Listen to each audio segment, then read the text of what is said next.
Today's lecture will be on the shoulder joint and the brachial plexus. When we're looking at the brachial plexus, we begin first by the division of the brachial plexus from C5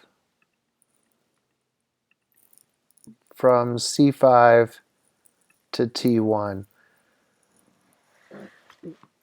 The first aspect is to understand that each one of the anterior rami, or otherwise known as a root, are a spinal nerve, which is considered to be a mixed nerve, which holds both the sensory and the motor neurons responsible for sensory information and motor response. The next aspect would be the divisions or the trunks. We see that there's a superior trunk, a middle trunk, and an inferior trunk. These trunks are then going to be divided into the anterior compartment here, the green, and the posterior division, which is the purple. And then the last part is the chords. You find first the lateral cord here, the posterior cord here, and the medial cord. And they're named according to the relationship of the axillary artery. When we're looking at the overall brachial plexus, we can see that the brachial plexus again starts from C5 to T1.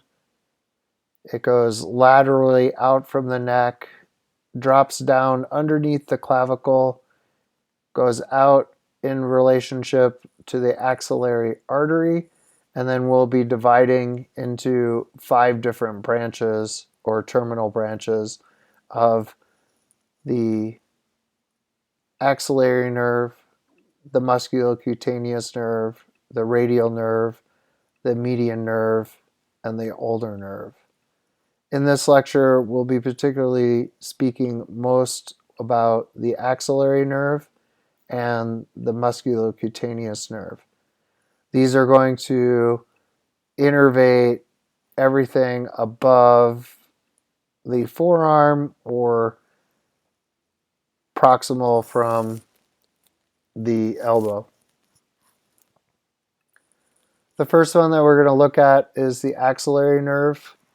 The axillary nerve is portions of the posterior cord.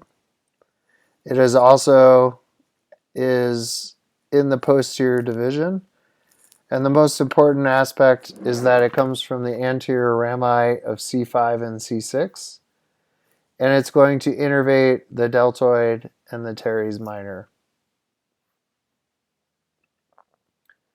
The other one related to the shoulder joint is going to be the musculocutaneous nerve. This one is going to be originating from the anterior rami or the spinal roots of C5 through C7.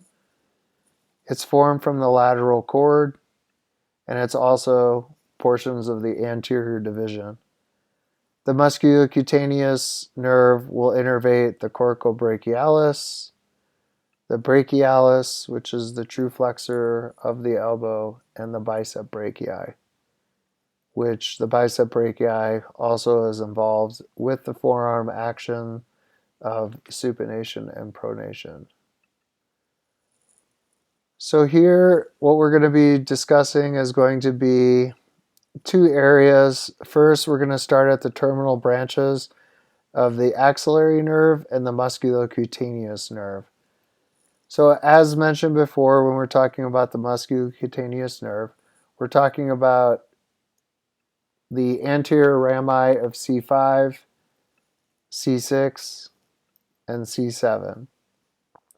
When we're looking at how these are related, what we're going to see first is that C5, C6, and C7, the roots are eventually all going to go into the musculocutaneous nerve and the terminal branches of the brachialis and bicep brachii.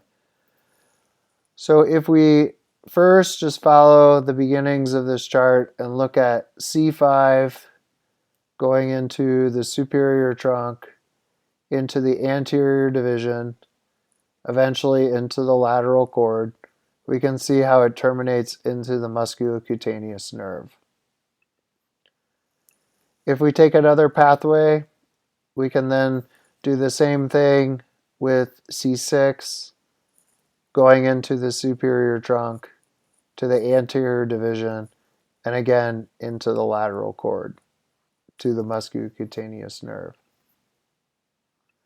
When we look at C7, we're going to be, again, traveling around the root of C7.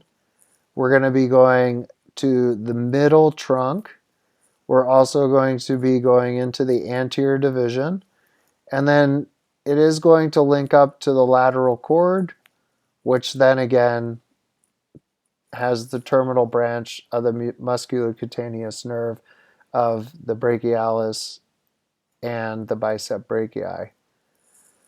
The lateral cord is also associated with other nerves. For instance, when we're looking at the lateral cord, we can see that there's a lateral pectoral nerve that innervates the pectoralis major. We see off of C5, off of the root, we see the dorsal scapular nerve, which is going to innervate the rhomboid major minor and levator scapulae. We also see off of C5 and C6, we see the suprascapular nerve, which innervates supraspinatus and infraspinatus. And we also see the subclavius nerve, which is going to innervate the subclavius nerve. With that same principle, we'll just do the same thing with the axillary nerve. So when we're looking at the axillary nerve, again, the axillary nerve is going to be predominantly coming from C5 and C6. It's part of the posterior division, and it's also part of the posterior cord. So starting at C5, we'll just follow the root system to the superior trunk. It's going to divide into the posterior division. We link it into the posterior cord, and the terminal branch is going to be the axillary nerve, which innervates the deltoid and the teres minor.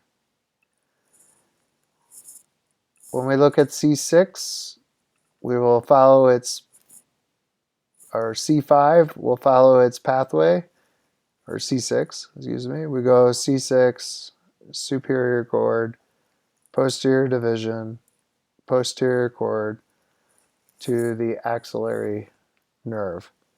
Again, there are different branches as we go through this with some of the smaller nerves like the subclavian and the suprascapular nerve. So when we were talking earlier about the shoulder joint, the deltoid is one of the most powerful muscles associated with the shoulder joint. When we look at the different regions, we can see that it is a multi-pinnate muscle, and the tendinous fibers are what are going to divide the deltoid into 3 different regions. So if we just draw a center line here, and then we have another one here, we would call this the anterior region. This would be the middle fibers, and this one would be the posterior fibers.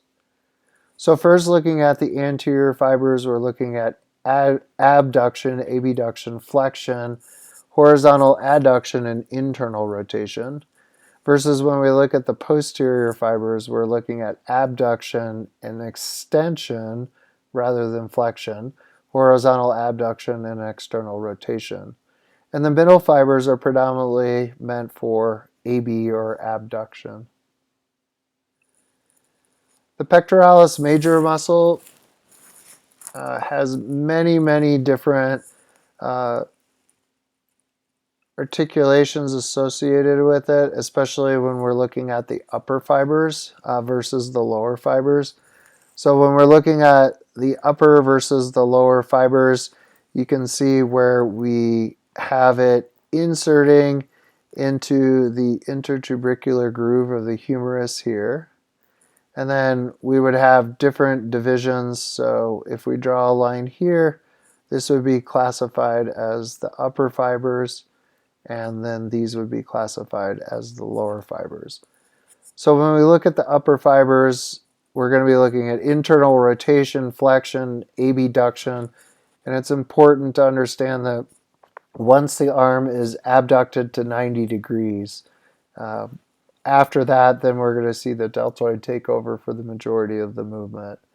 The lower fibers, or the sternal head, these are going to be internal rotation, extension, and adduction. So the pec major muscle is actually a muscle of the shoulder joint that is often used with the majority of the movements of the shoulder joint. So when we're looking at the relationship between the pectoralis major and the latissimus dorsi, usually what we see with the latissimus dorsi is we're going to see a lot of weakness. So this one is usually the one associated with weakness, lack of strength, whereas when we're looking at the pectoralis major, that one is usually associated with tightness, excessive shoulder roll when we were looking at posture. One of the most important aspects of the latissimus dorsi is going to be this posterior aponeurosis that is a superficial protector of the lower back. Also, what we'll notice with the latissimus dorsi is its ability to do internal rotation. So it helps supplement the subscapularis of the rotator cuff musculature. It also is important in extension and adduction. Again, if there's one muscle or the relationship between the latissimus dorsi versus the pec muscle, this is the one that is most often dysfunction in weakness, and the pectoralis major muscle is dysfunctional with tightness. The other one that we're going to talk about is the teres major muscle.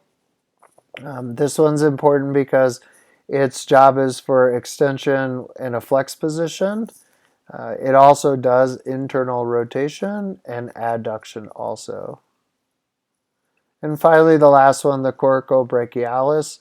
It's most often associated with flexion of the shoulder joint. And you can see here how it's attached to the coracoid process here. So it originates in the coracoid process and it inserts into the medial aspect of the humerus. Its job, again, most often is associated with flexion. Thank you. That was the lecture on shoulder joint brachial plexus.